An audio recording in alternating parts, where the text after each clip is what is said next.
Hey everybody, what is going on? Hexlex here. Got another Master Duel video for you. Coming at you with our first White Forest build. This is probably as close to a pure build as we're going to get because this is the toy variant, which is going to be one of the more common ones. There are plenty of White Forest variants. Toy and Runic are among the more popular. Centurion definitely up there too, of course.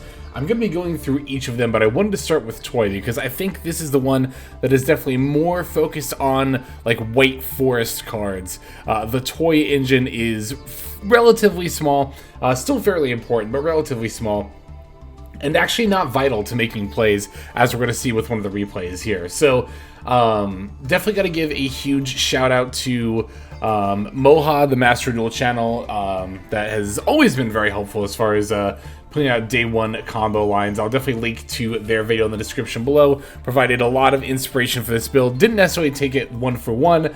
Made a couple of adjustments myself, but huge help, and it's just an excellent resource. Great for the Master Duel community. So once again, I urge you to check out that video. Going to be linked in the description below. But yeah, Toy White Forest, in particular White Forest in general, is an archetype that I've been very eager to play with. Of course, it is a synchro deck, so you can expect that from me. Probably not the most surprising there, but yeah, it's not just that it's a synchro deck, of course. It's the fact that White Forest can be played in so many different ways with so many different archetypes. It's a lot like, you know, a lot of my favorite archetypes, Sprite, Tri-Brigade, definitely are able to lift up a lot of other decks without necessarily stealing their identity, and White Forest definitely feels the same way. But again, if you're looking to play a like dedicated White Forest deck, I think this is definitely the way to go with the toy package. So we've got a playset of a Stellar. You don't necessarily need a full playset, but I like having 3 of her because she is going to be one of our main starters. And in fact, a Stellar plus literally any spell or trap card can end you on multiple disruptions, including an Omni Negate. That is mostly thanks to the fact that, of course, Red Eye's Dark Dragoon is also unbanned. You might be looking at this list and wondering, Lex, how are we summoning Dark Dragoon in this build? We don't have Red Eye's Fusion, we don't have Dark Magician. What is going on here? We don't have dragons either. Well, we do have dragons. We have Muddy Mud Dragon, as well as Albion the Branded Dragon in the extra deck. So the idea is that we can synchro for 6 extremely easily in this deck. And if you have the Muddy Mud Dragon plus another light monster, because Muddy Mud Dragon is a substitute for Albaz in that fusion, you can then summon Albion. You can then activate Albion's effect, and then banish Muddy Mud Dragon, which can substitute for Dark Magician, alongside the Albion, and then that's what lets you make the Dragoon. You won't get the pop effect, which is, you know, it is worth noting, because you don't use any normal monsters if you do it this way, but it is, of course, still going to be an Omni Negate Towers type monster. Now, I will say this, and again, huge thanks to Moha for pointing this out. If you are trying to test this in solo mode and it doesn't work, then the reason for that is because it is currently bugged.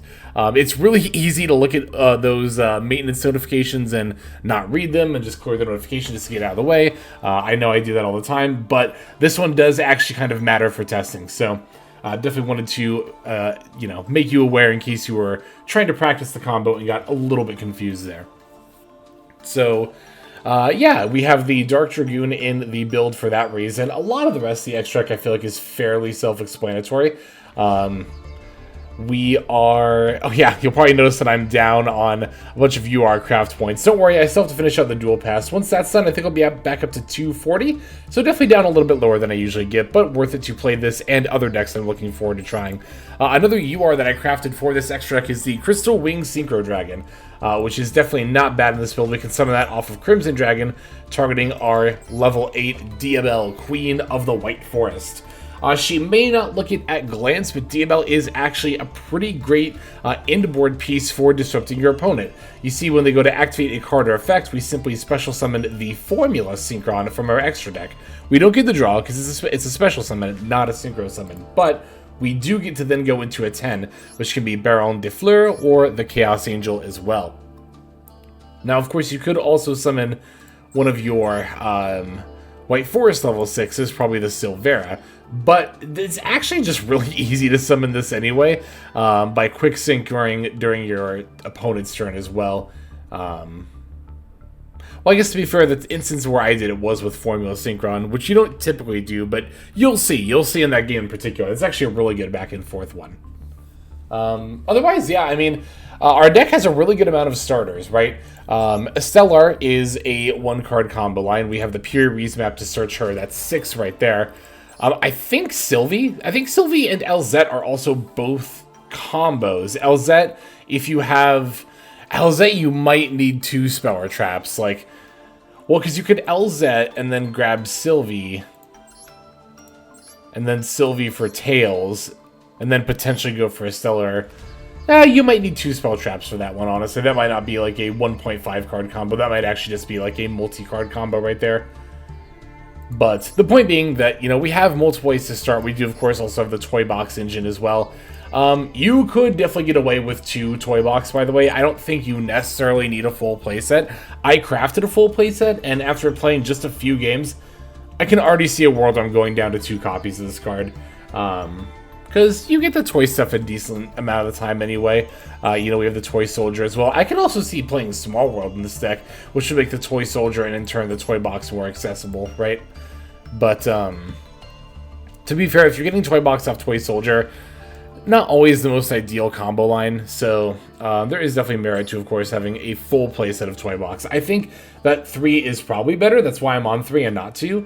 But if you're really, really, really budgeting and you only absolutely can make 2, I think that would also be fine. Not just fine, but that might even be just a good way to play the deck in general. Definitely same is true of a Stellar, right? If you only have 2 and not 3 for a build like this, that would also definitely be fine. You don't necessarily need a full playset, although again, she is one of your main combo pieces to start plays off, so I do like having her for that reason. For the White Forest spell and trap cards, we are simply on 1 Tails and 1 Woes. You don't really need that many overall of the spell and trap cards. Tails, yeah, I mean, you don't even need a full playset of this. I think 1 does end up being optimal because it's so searchable, and because you have to control a monster to add anyway, you really can only use it, you know, mid-combo line, so, yeah, it's not like it's a starter in and of itself, right? You have to already have something on board for it to be good. But, yeah, I think that's going to go ahead and do it. It's funny, because this deck, like, it's kind of self-explanatory and not. Like, the effects all make sense when you read them, but it's kind of hard, at least for me, when I was reading these cards. It's hard to see just how potentially explosive these combo lines can be just from reading the cards alone. So we're going to start looking at some replays here that I think will really highlight just what this deck can do, and why I'm very, very eager to continue trying both this and other variants of White Forest. So, it's a new deck. Let's go ahead and break the list down card by card, and then we're going to look at some duels. We are on 3 Effect Veiler, 3 Max C, 3 Stellar of the White Forest, 3 LZ of the White Forest, 3 Ash Blossom and a Joyous Spring, 3 Toy Soldier, 1 Toy Tank. We have 3 Sylvie of the White Forest, 2 Rukia of the White Forest, 1 Nibiru the Primal Being, 1 Triple Tactics Talent, 3 Pure Reese Map, 1 Tails of the White Forest, 3 Toy Box, 2 Called by the Grave, 1 Cross-Out Designator, 3 Infinite Impermanence, and then 1 Woes of the White Forest. And that is going to be it for our main deck. For our extra, we have 1 Red Eyes Dark Dragoon. So I don't know. I think it's kind of nice to actually finally have it in the game. I've said in the past I've been a little worried about it coming in, but I don't know. I've always touted the support for generic extra deck and board pieces, and this is definitely a pretty good one. But anyway, so we have 1 Red Eyes Dark Dragoon, we have 1 Albion the Branded Dragon, 1 Formula Synchron, 1 Muddy Mud Dragon, 1 Tri-Edge Master, 1 Silvera Wolf Tamer of the White Forest, 1 Rakila Sinister Soul of the White Forest, 1 Crystal Wing Synchro Dragon, 1 Diabelle Queen of the White Forest, 1 Baron de Fleur, 1 Bestial Dissipator, 1 Chaos Angel, 1 Crimson Dragon, 1 IEP Masquerena, and then 1 SP Little Knight. That is going to do it for our list. Let's take a look at these games. Wanted to start off with a fairly simple going first game. This is actually going to be a mirror match, but this is more just showing off the 1-card combo line with a Stellar Well, 1.5. It's a Stellar plus any spell or trap card. As you can see, we have her alongside just 2 Imperm, Callby, and Ash Blossom. Actually, a fantastic hand. Gonna lead with the Stellar, sending the Imperm. Our opponent is going to try to effect Failure, but we have this Callby ready. Pretty nice to have the Callby and Ash Blossom here, because even if they did have the follow-up Maxi, we still have the ability to counter it. And there goes the Callby. And I'll show this off here. I did also get the Whitewoods base. Okay, so you'll notice that I used the Stellar for Sylvie, and then Sylvie added Tales of the White Forest. But we're not going to activate Tales right off the bat. I'm actually going to first want to Synchro Summon into Rakila, the Sinister Soul of the White Forest. You have to do this before activating Tales, because we're going to pitch Tales in order to add Woes, then we can reset Tales off of its own effect. This will also proc a Stellar to special summon herself from the graveyard. So there's that. Tales setting itself. We can set Woes, activate Tales, add LZ. Now we can activate LZ, send the Woes that we just set, or you can keep it in hand, that wouldn't really matter either way, to add Rukia.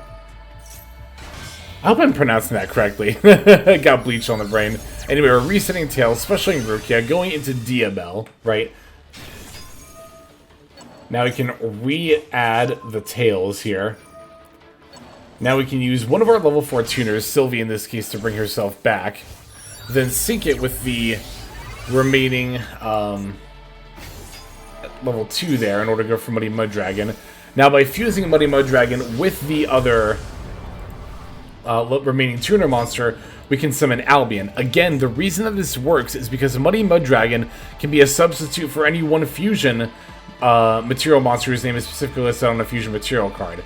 As long as the other fusion is correct. But that's not an activated effect. That's just any time you fuse with Muddy Muddragon, that's the case. So again, when making Albion, Muddy Muddragon is Albaz, right? And then the light monster would be, in this case, the Rukia. Now we're going to activate Albion, banishing itself and Muddy Muddragon in order to make Dark Dragoon. Again, the reason we can do this is that Muddy Muddragon is treated as Dark Magician, whereas the other material is a Dragon Effect monster, which is, of course, the Albion. So, alright, gonna set the Tails mostly just as a bluff. I mean, if it gets, you know, destroyed, I guess, to be fair, not by a Feather Duster, but by a monster effect, we can just reset it anyway. We have an Imperm as well. And there you go. I mean, that's a pretty typical one-card combo line, right? Sets up the Woes, you get back the Tails, and then you have the Diabel, and then the, of course, Red Eyes Dark Dragoon as well. And the Diabel, of course, we're going to see this in action, is going to grab the Formula Synchron during our opponent's turn. So, looks like they're actually leading with the Diabel, start pitching Beware the White Forest. Our opponent's on a little bit more of a dedicated, like, pure White Forest build than we are. Yeah, we're really not on either of those other spell cards because I think they're pretty unnecessary. They're more reactive. Also, their costs are a little bit too steep, in my honest opinion. And then Diabel, it's like, we're not, I don't know, we're really not trying to play Sinful Spoils cards, personally, in a build like this. So I don't think we need it. So, in response to the Diabel effect, we're going to chain both, well, God.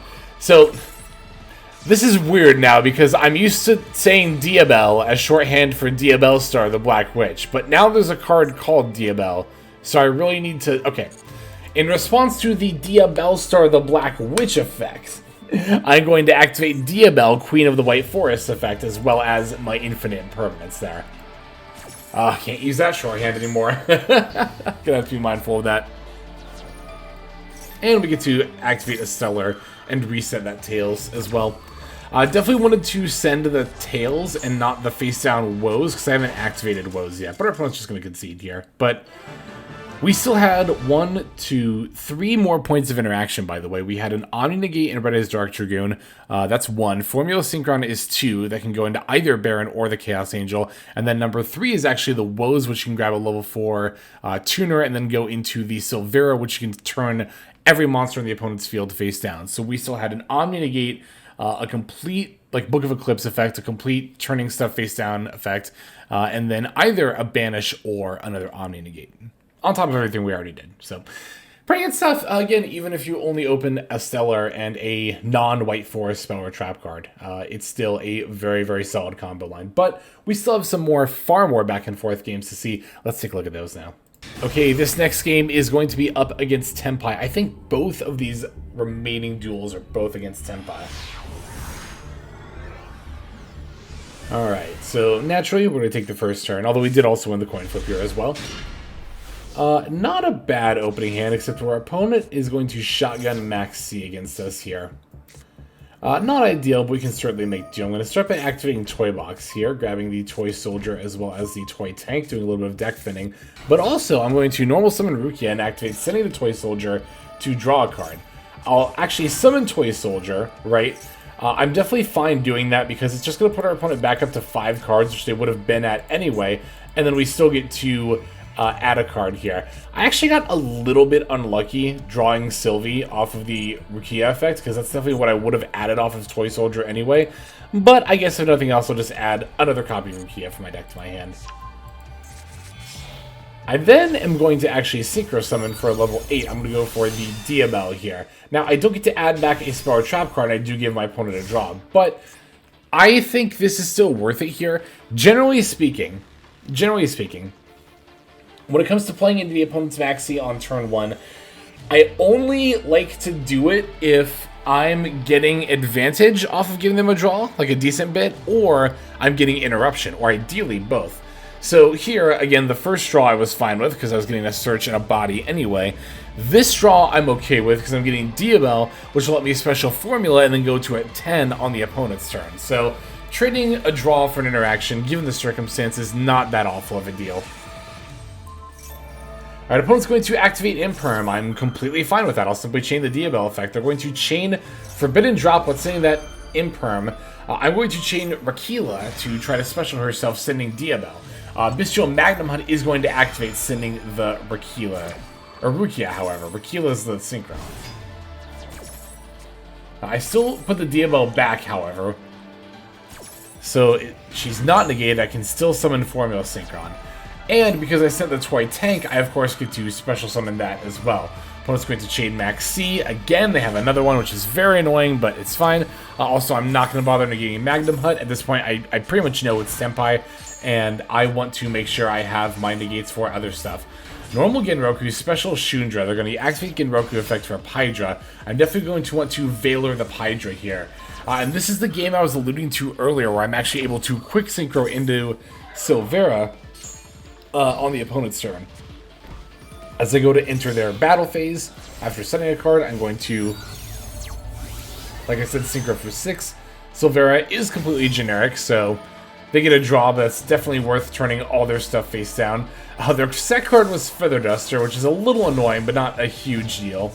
Because, yeah, their turn is pretty much over at this point, so they're going to Magnum Hunt to add the Genroku back from grave to hand and then special it, which is slightly annoying, but not the end of the world. So Silvera does, of course, offer the double piercing damage, but I'm not as interested in that as I am in getting some combos off here. Now, here's the thing. I think if it weren't for that Droll and Lockbird, I think I could have actually gotten an OTK off where I used Silvera's double defense or double piercing effect, because all of the Tenpais have 1,000 defense, so I might have been able to get there, but not with the Droll and Lockbird. However, I can still make a lot of plays even under Droll and Lockbird.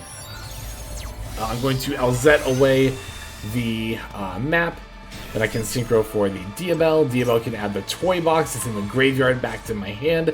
I can activate this Toy Box to set a Toy Soldier for my deck, and then the Toy Tank that is in my graveyard. From there, I can normal summon the Stellar effects, and Toy Soldier. Special summon Sylvie. Toy Soldier is going to special summon itself. Now I can synchro for another 6. I'm going to go for the Muddy Mud Dragon here, setting up my Omni Negate. Yeah, at this point, I'm pretty sure that I can't actually just win the duel this turn. But, again, we can definitely set up enough negates that our opponent has no realistic chance of coming back here. Especially because we'll have enough attacks to battle over all of their Tenpai monsters. We're going to leave them with just Magnum Hunt here. Not done summoning yet, though. Going to bring back the Sylvie, synchro with the Diabell, and now go for the Crimson Dragon.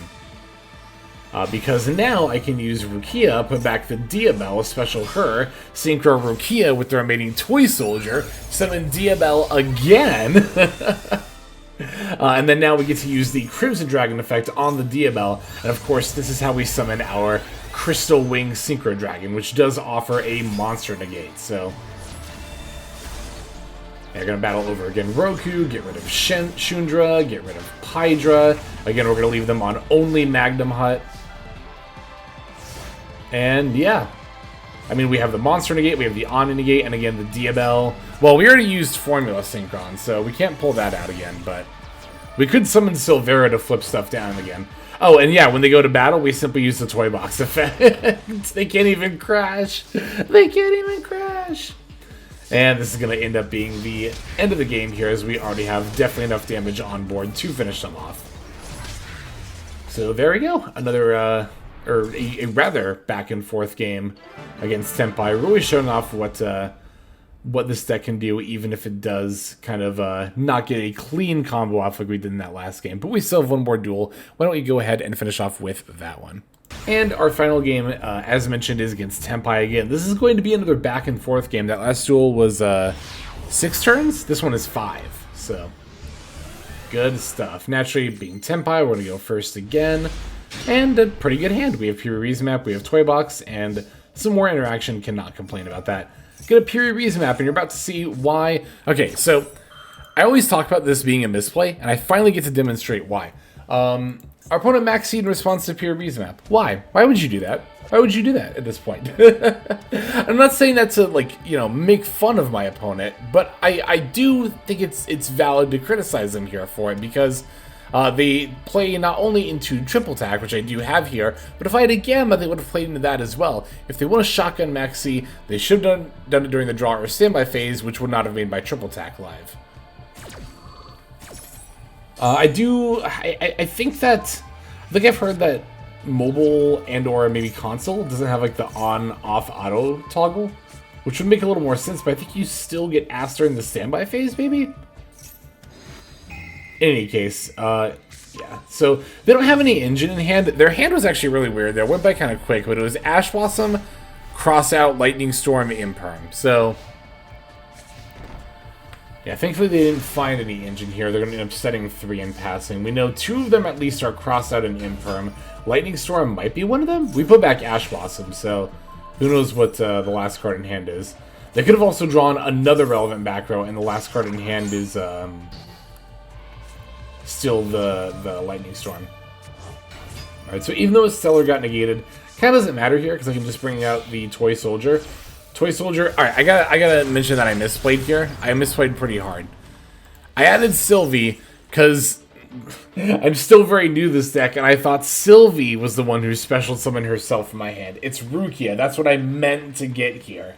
Because if I had Rukia, right, so before I had to link into SP, I had a Stellar and Toy Soldier out. If I had Rukia, I could have specialed Rukia, send the face down Toy Tank to draw a card, synchroed into the level 6 to add Tails, and then, I mean, I could have done so much stuff from there. Tails for LZ, and then add some more stuff. Yeah, it would have been a lot more plays than just going SP pass. So don't worry, I'm aware that was a misplay. I straight up forgot which one was which for a second. Alright, so, yeah, like I said, as it stands, gonna have to go SP pass. But that's really not that bad here, because my opponent has, yeah, they've already told me that they don't have, 1, with triple attack I knew beforehand, but 2, by not making plays after subsequent draws, they've told me they're not finding any relevant plays, right? So, I have more than enough interaction for any plays they could possibly have, so I'm totally fine here. I get to activate Toy Box again. I'll set another Soldier from deck, but not one from grave. I don't want to fill up my back row just yet, because I still want to activate Tails here. But Sylvie's going to add Tails for LZ. We can then special summon LZ, sending Toy Soldier, adding Stellar, because the Toy Soldier is going to add the Rukia. Yep, there she is. Then she can special summon herself. Or we're going to summon Baron. No, I should have special summoned her first. That was another misplay I made in this game. Another misplay I did, yep. But I can kind of like pivot the misplay a little bit by using Baron to pop my own Toy Tank. I do have to end up burning the Omni Negate on this Book of Moon, but that's like, whatever. It's not a huge deal. Alright, so there goes the Toy Tank. Toy Tank F gets to bring itself back, and then I can use Toy Tank's effect to tribute and then special summon a Stellar from the graveyard. Now I can special Rukia, activate a Stellar, send the Toy Box, and they concede. But, would have been trivially easy at that point to find enough damage for lethal. So, there you go. There's my first little bout with White Forest. First of many to come. Like I said, I want to try out Centurion and Runic builds as well. And of course, I'm sure there's plenty of other stuff we can cook. You see how often we have level 2 bodies on the board, and you all know what that means. Especially for me, but that is going to go ahead and do it for this one. Thank you so much, as always, for watching. Why don't we just simply go ahead and move on to the outro now. Hey everybody, Hexlex here. Just want to give you a huge thanks for watching all the way to the very end of the video. Believe it or not, that is actually one of the best ways that you can support the channel, is by watching the videos in their entirety. But there are many ways in which you can support the channel if you are so interested. The names that you're seeing on screen here, I gotta give an extra special thanks to, because these are people who have chosen to either become a member on YouTube, which if you're interested you can do as well via the join button next to the subscribe button down there, or have signed up over on Patreon and become members there. Link to that is going to be in the description below.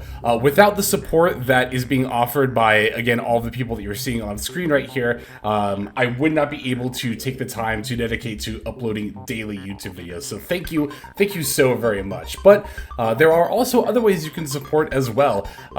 Again, link to the description below. If you like my deck tracker that you'll see in a lot of my videos, the Untapped Companion, you can download that for free, and if you use my affiliate link down there, then that also goes a long way towards supporting the channel. That's, again, free. So is subscribing here on YouTube. That's also free and a huge way to support.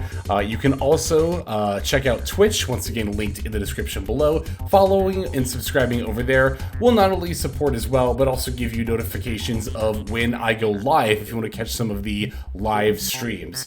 But really, no matter how you choose to support, it all adds up, and it all definitely means the world. So thank you, each and every one of you. For now, this is Hexlex. I'm going to be signing out. But more than that, I'm hoping that you have a fantastic day.